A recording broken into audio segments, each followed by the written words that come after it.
Welcome. Thank you for being here. And how are you today? Well, thank you for having us. I'm doing all right. Yeah, we got the new record come out in just over a month now. Yeah.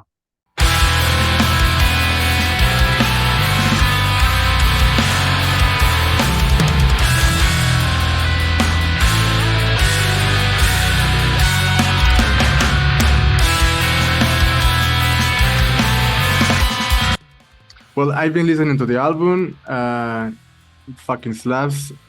When I heard the first single, I was like, okay, okay, because I know the band from previous releases, and I know the style more or less. But listening to some nuances of the dissonant branch, I was like, okay, the band is getting into some new territory here. I get why label brought them up for this release. The one has famously released records from Wormed, this Spanish band, Right. which is like brutal death metal, but also dissonant and spacey stuff, atmospheres. So yeah, I my first question would be, well, is my question is, what about making this jump, into other branches of extreme music that appeals to the band or appeals to you personally? I almost feel like it's like we have to do it. 'Cause, I want every record. I want there to be some kind of development of the band. And I feel like I if I pull a lot from, or me and Sanjay pull a lot from, uh, X influence or Y influence. Uh, I think like subconsciously, like we avoid those influences on the next one. Right. Uh, like I remember on Genesis, it was a lot of like I was listening to a lot of like Dissonant and Aborted at the time. Mm, Uh, but on The Weakest Among Us and the new record, uh, I didn't really draw from those bands anymore. right. Uh, or maybe I did, but not just like I didn't wear it on my sleeve. I guess like some of the new influences are. Well, it's funny that you mentioned Dissonant because I like that band a lot, and it's one of the few names that I can really rely on mixing brutal and dissonant stuff, Yeah. to a new point, to a new reach. And this was the album for me. Almost Human was like, oh, another band is making this jump into this soil, which is exciting, if anything, because, well, the band is known for the gimmick of slamming and being playful and all of that. But when you deal with, I don't know, more complex composition, I guess by inertia you have to get more serious. I don't know. So this time you present a cover from a famous illustrator, and also the album title is like Almost Human. So I don't know if this is some sort of symbology of what the band is about now. Uh, it's interesting that you mentioned like the change from being like a little more playful.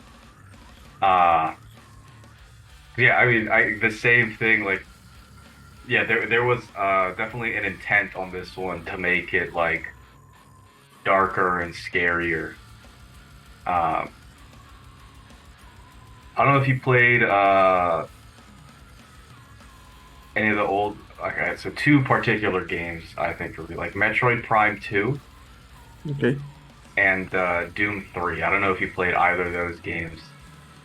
No, not Um, really. well, I mean, you're like a spaceman, and it's the regular sci-fi stuff, Yeah, sure. uh, but it's like scary and dreadful. Like there's a sense of misery that you get from those games. Uh, and I think that's the serious tone that you're like talking about is like we're trying to capture that uh, feeling of like dread and misery in the music and in the yeah, the artwork, the song titles too, all of it. So this was in particular scary from the get-go. Well, you envision something more dreadful and more scary from the get-go than previous releases, is what you're telling me. Yeah, for sure. Well, I'm also interested as to what brought your attention to this genre. I mean, as a metalhead, you started at some point, finding and discovering this point of interest to the music. So if you can tell me about your first encounter or how was your first introduction to heavy music as a whole, and maybe how your way was paved to this point into becoming a musician, an extreme musician.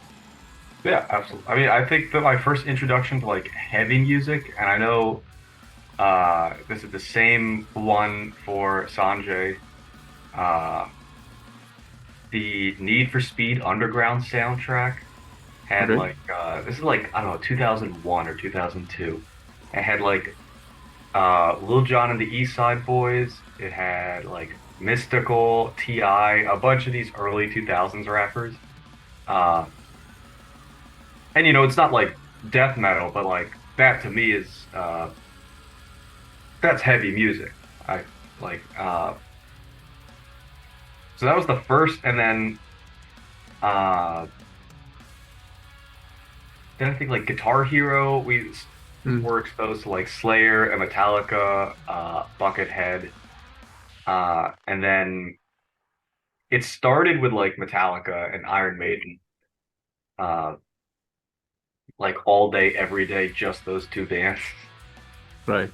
Uh, and then it was like slowly over time, we progressively, like, I guess we were just looking for something heavier Right. without realizing it. So, like, after Metallica and Iron Maiden, it was about like Exodus and Megadeth and Slayer. Then it was about Morbid Angel and Death. Um, then it was like Obscura, the Faceless, Necrophagist. Uh, and now we're here at like, I mean, you name it. I'm sure you don't want to put some of the names in print, but like, you know, now Well, we're listening to the real ugly stuff, like New Standard Elite type stuff, Devourment, old Discord stuff. well, it's interesting that from the beginning, games and heavy music was like the bridge for you between these two things. Yeah, Uh, that is. and nowadays it still remains like a factor to make your music or to name it as well. The band is famously branded in music Tech Slam, and it's funny because you are describing me your way as getting to the more morbid stuff of death metal, and also the more technical aspect of it. So, what was it about your upbringing that made you interested in becoming a musician, dedicate part of your time and being serious about it with this expression or branch of extreme metal? That's a tough question, honestly. Part of me feels like it's something that has always been, I don't know if it was embedded in us at an early age, uh, but like I remember like my two favorite songs, like that I when I was like I don't know, like 4 or 5 or something, or like uh, American Woman. I forgot the guy's name who did it. Uh, and Mambo Number Five. I don't know if you know that one. That one's a banger. Yeah, Lou Bega, Lou Bega. Yeah. Um, and then like I remember like my parents they had the Pulp Fiction soundtrack. Hmm? Uh, and they weren't like my parents aren't like musicians, but you know they like music here and there. Um, So I don't know. I feel like from an early age, maybe those put it in my head, like, and I think from those I was able to develop. We were able to develop kind of a sense of rhythm at an early age, Mm. uh, which sounds like easy, but if you've ever, I don't know if you've ever like taught music or taught a guitar lesson, like some people, especially when they're older, like if they don't have that sense of rhythm, Okay. they really, really struggle with it. Yeah. Like, uh, even just you know, like just holding something like that, like they can't do it. Yeah. So I think that like just the exposure to music had a lot to do with it. Uh, I think I just like I always just liked it, and I think part of us always kind of wanted to be a musician, but it never really seemed like it was possible. I think until we started meeting other people who were trying to do it, and we kind of got involved with them. Uh, I think like liking the music and making music, and I think that kind of thing was always that we were always going to try to do that. Mm. Uh, but I think, at least for me, like it was important, a big thing that you know, uh, I was surrounded with eventually other musicians who were making all these things possible for themselves. So then when I look at that, it was like, oh, like they can make it happen. Maybe I can make it happen. Right. It's like being part of an audience of a show and seeing maybe the energy and the excitement make you go Yeah, like, okay, I want that for me. I want to try it. So you did try it. And so this band is also with your brother, Sanjay, yep, right? And I know him from being in other bands, like more technical and more, I don't know, thinner aspects of death metal. right. So I guess that this is also an outlet for him to compose with you, like in a fraternal way, but also like escape into from those aspects of music and to be I don't know, get into more primal, Yeah. more primitive aspects of raw of death metal, right? Um, yeah. I mean, I know, like, yeah, I mean, like, Grey Lotus is a super technical band. Apoya is a super technical. Inferi is super technical. And I think Sanjay kind of fell into that because, he's very technically proficient. Uh, and, we were like big tech death kids for a long ass time. Uh, and still are, really. But yeah, I think he definitely finds his, as you might expect, like in Wormhole, like I think he feels much more at home, Right. and has a lot more fun doing the primal stuff or mixing the primal stuff, I think, than he does. You gotta concentrate a lot on stage if you're playing like Grey Lotus stuff. Like, Yeah, and it might remove the excitement of yeah. watching the audience when you are. And I think Sanjay's like me, where like we kind of measure our success live by like how into it the crowd's getting, how much Mm, movement we're seeing, how much moshing. And I think that's what makes the show really fun for me. Uh, and I think the rest of us too in the band. Um, and there's a lot more stuff to mosh to, I think, in a Wormhole song yeah, than there is in like Echo Boys. yeah, yeah. There's technical proficiency, absolutely, but there's also the other aspect of for a live show. So let's combine all the things that you're mentioning here. The how you measure success in the live environment, and also getting to a point where you sign with a big label, Season of Mist. and also your sound bringing some new stuff into play. Um, is somehow like the band is getting more serious. Is my question maybe? And so for this album, uh, the way you measure the success, oh, let's phrase it differently.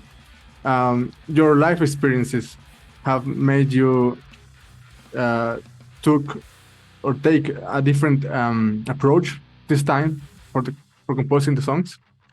100%. I think, and I think this is true. Like every musician does this, uh, whether it's consciously or subconsciously. And I think, like, there are parts of the music that change consciously because of the live experience Right. that I'll talk about. But I think there's also probably some stuff in the music that I'm gonna miss that I think like my writing or our writing was changed and we didn't even realize it. Like, uh,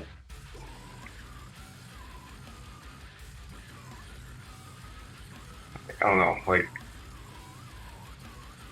I feel like every musician has that change and when they play live, like Mm. whether they ask for it or not. Like I first thought about this like 8 years ago when Dean Lamb from Archspire posted a Facebook status that was like, "Wow, the way I write music has changed since I started playing like touring a lot." Um, and when I started touring, I noticed the same Okay. same thing. Like I feel like it's just so much easier for stuff to click. Like you play songs you made in your bedroom, um, and it's your first record, so the songs are kind of shit. You don't really know what you're writing it for, and then you play a show and nobody moves, right? Classic local show. Um, but there were Okay. two riffs in that set that got motion, and when that uh, they got motion, and then when you played them in front of people, like it may be hard to tell if a song is good or not when you're playing it and writing it, but I think uh, it's easy to tell if it's fun to play, Mm. right? And I think that's what changes in your mind. Definitely changed my mind after the live experiences. Uh, was that uh, one of my benchmarks for like, is this good or not? Is this gonna slap live? Is this gonna get kids Okay. moving live? Okay. Am I gonna have fun playing this live? Am I gonna be able to just play and vibe out to this? Uh, and again, like it's not like I'm thinking about that when I'm writing the music. It's just that's the new high that I'm after now that I've experienced it. So So I think I think it's really, really, really important for like even if you're not a touring musician or not trying to be a touring musician, if you're trying to be the best musician you can be, I think you got, especially a metal musician, like you gotta play live. yeah. So in a way, if I understand you correctly, subconsciously even you are conscious now about what you have to offer, what you bring to the table, as a band.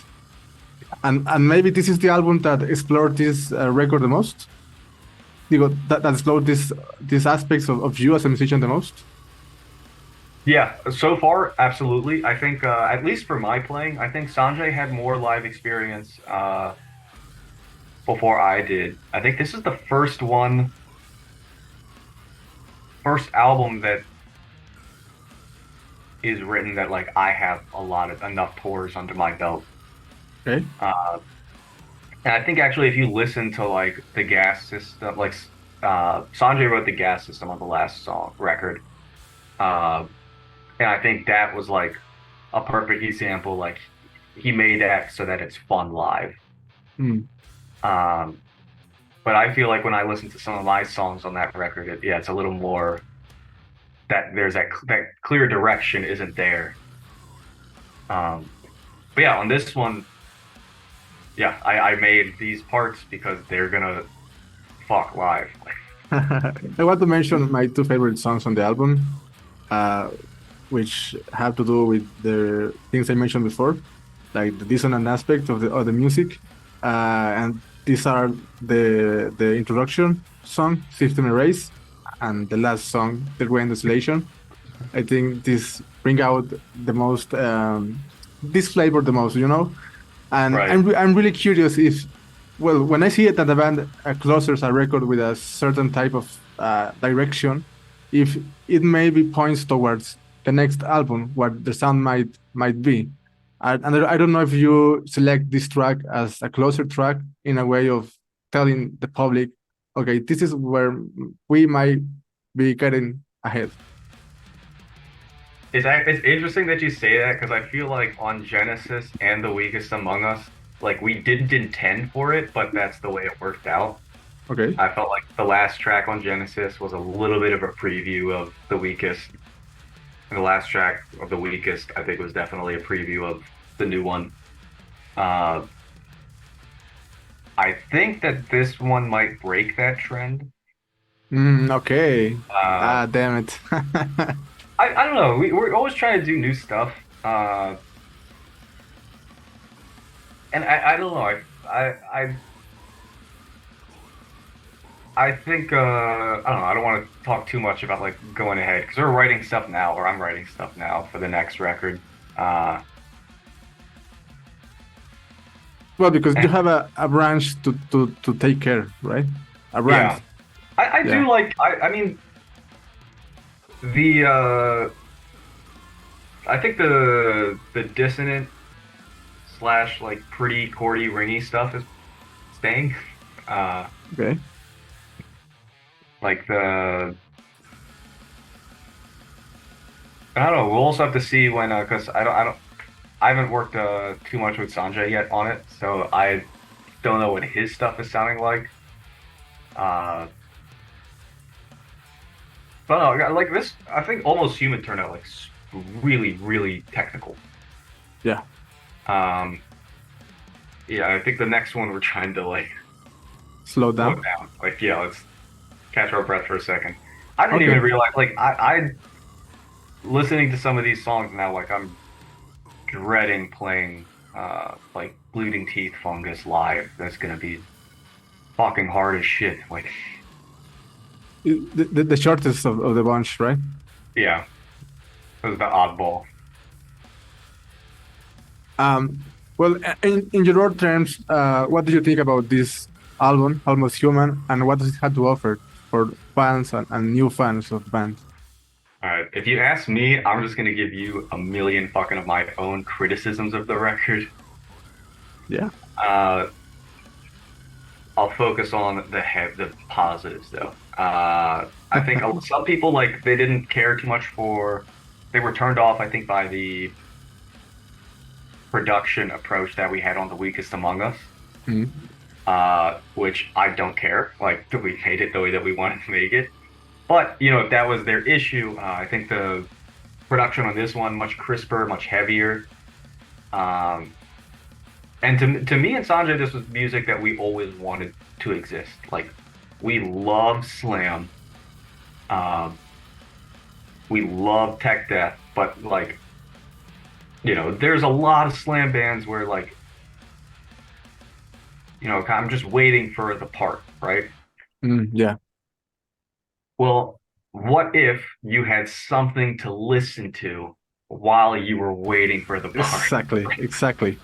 Uh, and that is, I think, what Wormhole has to offer. I think of it as like, to me, I think it's a complete death metal experience. Like, it's Mm. not, uh, it's heavy and it's musical. Uh, you know, you don't have to pick between one or the other. Mm. You can get them both together. It's about that balance, this album. Yeah. Awesome. And Well, it might even work better because they're together. yeah, this record is more, to my taste, is more brainy, uh, in a way.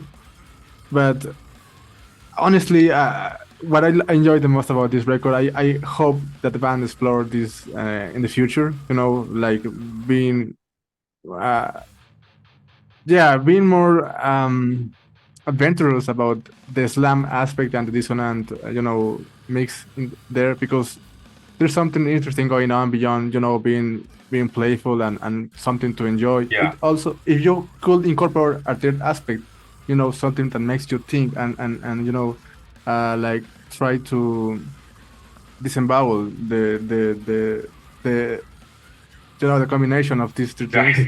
you. That will be something interesting, or That was something a to very look brutal out death for. metal way of expressing that. Yeah. Well, I would like to pick your brain for a moment, and if you could maybe recommend me or recommend us some of the most current discoveries and in your music taste that are like, okay, this is pretty cool stuff. Uh, I've been listening to. I'm sure you just want to hear the metal stuff mostly. No, no, no. Honestly, whatever you got. Uh, I really like a lot of like doo-wop and soul. Uh, like Doris Wilson, Okay. or Frank Lynch or something. Uh, Not Frank Lynch. That was who am I thinking of? Yeah, a lot of city pop, like Japanese city pop and Japanese funk. Uh, Okay. Sanjay is really big into drill, especially UK drill. Okay.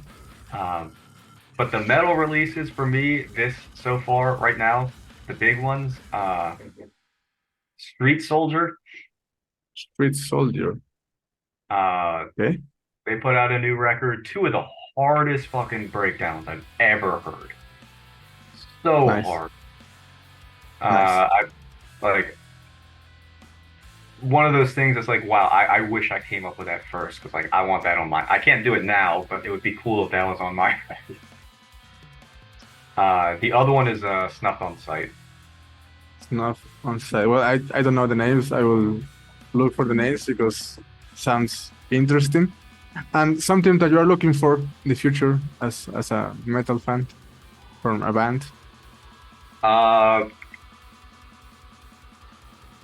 I have to retromorphosis. You know what I'm talking about, right? It's the Spawn of Possession. Ah, yeah, yeah, yeah. Yeah. I mean, how could that not be my most anticipated thing right now? Right. I didn't know about it actually, but But yeah, I mean, I don't know how much. You should look at it right away. There's a demo and like a video of them playing one of the songs. Uh, but yeah, never thought I would hear music from uh, those guys again. wow. Um, and those guys are just, most other musicians, not other musicians, but metal musicians, I can figure out like how they're writing their stuff. Uh, his, I don't know what his system is. Like, I don't know what his logic is. I can't. Somebody, more learned than me probably can, uh, but I can't. I don't know how he does it.